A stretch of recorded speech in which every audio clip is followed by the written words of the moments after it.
Chris K here with, you've heard about it, here it is, the Big Arch. This is something that we have tested already. It's in Portugal, Germany, Canada. I love this product. It is so good. Bro, if you were eating fast food every single day, you are literally killing your body. I think after having potatoes sitting in a bag on top of your refrigerator for almost 9 months. This week I came home from college for spring break and I noticed something that was quite eye-opening. See, when I'm back at school, I don't have much money to spend on food. So I typically get some ground meats, rice, fruits, and vegetables. When I came home, I noticed that my parents, on the other hand, do not pay attention to what they eat at all. Now, I love my parents, but this had me thinking, am I crazy for questioning what's in our food? Growing up in modern America, many of us have been exposed to numerous harmful chemicals and additives that are sold to us in all of the food that we buy. Most food you or your parents buy is ran through numerous manufacturing processes that add sugar, salt, fats, and plenty of additives that are designed to keep you craving, which leads to more profits at the expense of your health. To add the nail in the coffin, junk food or highly processed poison is widely available and easy to consume at all times. Let's take a look into why our food has become so addictive, lethal, and widely available. Let's also talk about how Gen Z is the first generation to truly wake up to the food epidemic that is killing us hard-working people. Here on the Chase Endless Show. Thank you for tuning in, and let's get started. Gen Z is in a huge predicament when it comes to our eating habits. Let's start off with the good. Our generation is doing leagues better than our predecessors when it comes to understanding what type of foods are generally not good for us. According to an IPSOS survey, 78% of Gen Z respondents describe themselves as health conscious, while 79% prioritize physical health as a key part of their daily routine. Now, from my experience, a lot of my peers my age are very health conscious. But now let's get into the bad. A lot of us, myself included, have good intentions when it comes to our health, but our habits don't always align with our ambitions. This study from the National Institute of Health says that while roughly 85% of Gen Z claims to eat reasonably healthy, their actual habits show a lot of deficiencies. Only 4.8% of Gen Z eat the recommended amount of fruit, and only 8.4% eat the recommended amount of vegetables. Gen Z has the lowest intake of produce and the highest consumption of soft drinks, with 34% of Gen Z consuming them at least 3 times a week. Long story short, we are trying, but most of the time we're still failing to follow through with disciplined habits. But I want to ask the bigger question here. Why do we even have to go through this in the first place? It's easier now than ever to literally poison yourself on a day-to-day basis. Every grocery store you walk into, there are aisles and aisles of food that contains harsh additives that will take time off your life for eating them. Let's take, for example, Walmart, Kroger, and Costco are some of the most popular grocery stores. And when you walk into these stores, 75% of the store will be ultra-processed food. That means 3 out of the 4 items will have some form of additives and preservatives in them. Now, I want to clarify that not all additives and preservatives are super harmful for you, but there's a lot more bad than good. There are numerous additives in our food that have been linked to cancer, heart problems, and early death. Let's take a look at some of the most popular ones. You have most likely consumed artificial food dyes in the past week. Artificial dyes are found in oatmeal, salad dressings, sauces, cereals, syrup, candy, popcorn, almost every flavored drink, most frozen goods, yogurt, most baked goods, and flavored chips. Yeah, that's a lot. Food dyes like red 40, yellow 5, yellow 6, red 3, blue 1, and blue 2 are all linked to cancer. BHA and BHT are also very common in cereals, chips, and packaged food. These preservatives help keep snacks from going bad, but it's also linked to cancer when given to animals. Nitrites and nitrates that are found in processed meat, are linked to cancer. Polysorbate 80 and carboxymethylcellulose is found in most processed foods,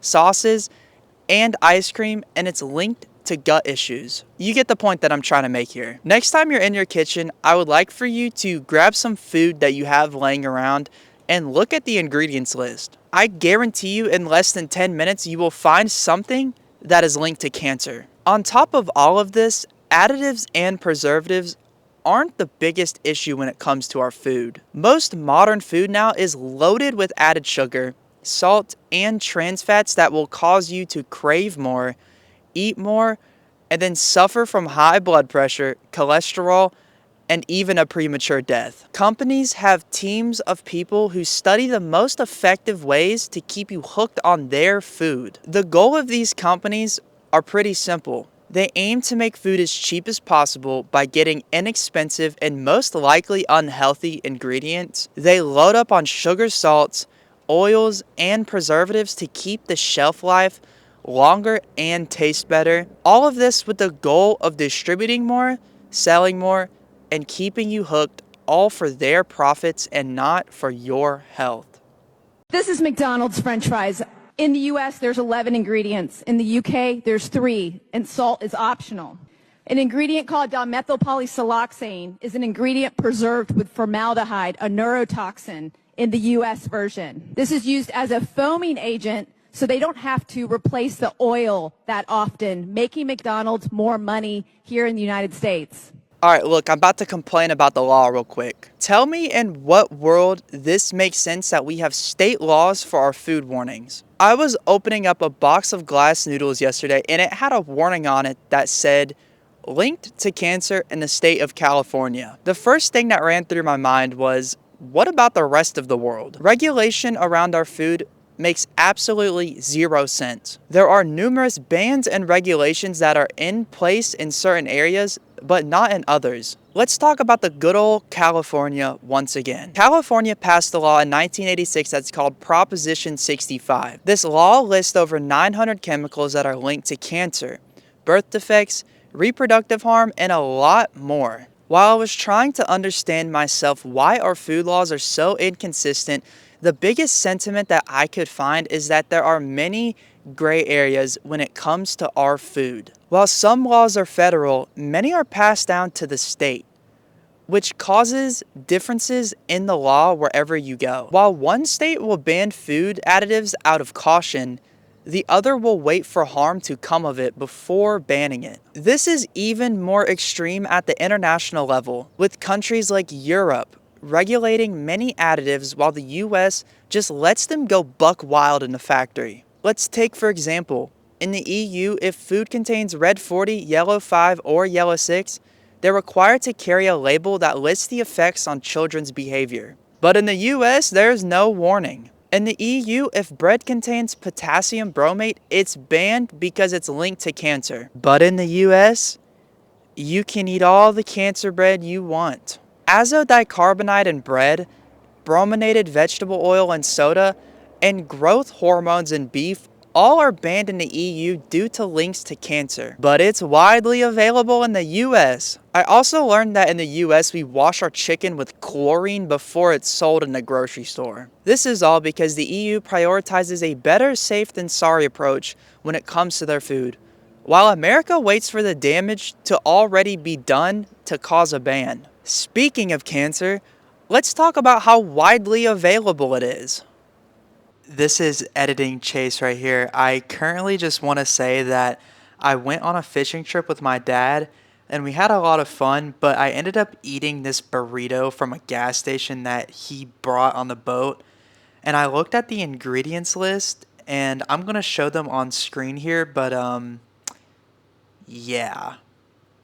I think I just shaved like 3 months off of my life. Fast food in the US is the biggest reason why most of us are obese. Regular consumption of fast food gives you a 129% higher risk of being obese compared to a normal person. Year after year, we're eating more fast food, and now about 2 in 3 Gen Z orders some form of takeout each week. Everywhere you go, there are more and more fast food chains popping up. Whenever I drive through my hometown, all I see are fast food joints and chain restaurants. Some of the biggest arguments made on why people get fast food are that it's cheap and it's fast. But this is quite literally not the case at all. The average cost of a home-cooked meal is around $4, while a fast food meal can cost you well over $10 now. The last time I looked, the average cost of a McDonald's meal is around $9 to $13, and they keep increasing in price every single year. Fast food is nothing but expensive for most places,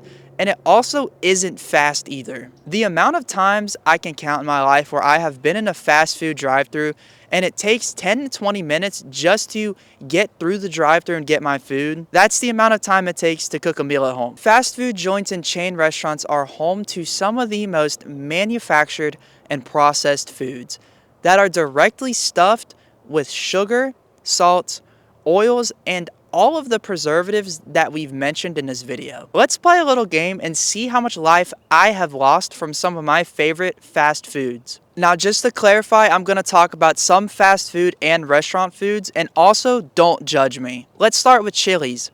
I've been tearing up their chicken bacon ranch quesadillas with chips and salsa until I was doing research for this video and I realized that my amazing comfort food has 124 grams of fat, 42 grams of saturated fat, and 3,500 milligrams of sodium. For reference, an adult should have around 5 to 10 grams of saturated fat to avoid heart issues. My college also has a $5.50 deal with Domino's every Wednesday, and I've been getting a pizza like every health-conscious college student does.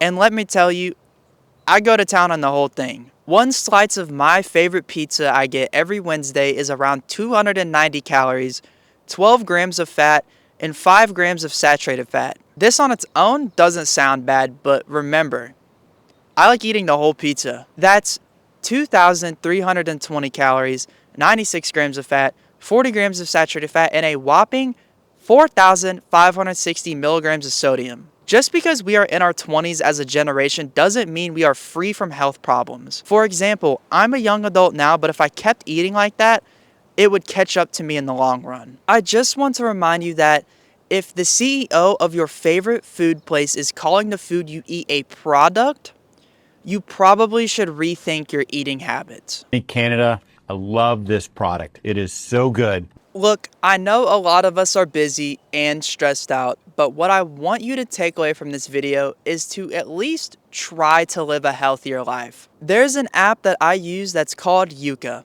And no, I'm not sponsored, but I wish I was. This app helps me track what harmful additives are in my food. The app is free, there's no subscription or catch within the app.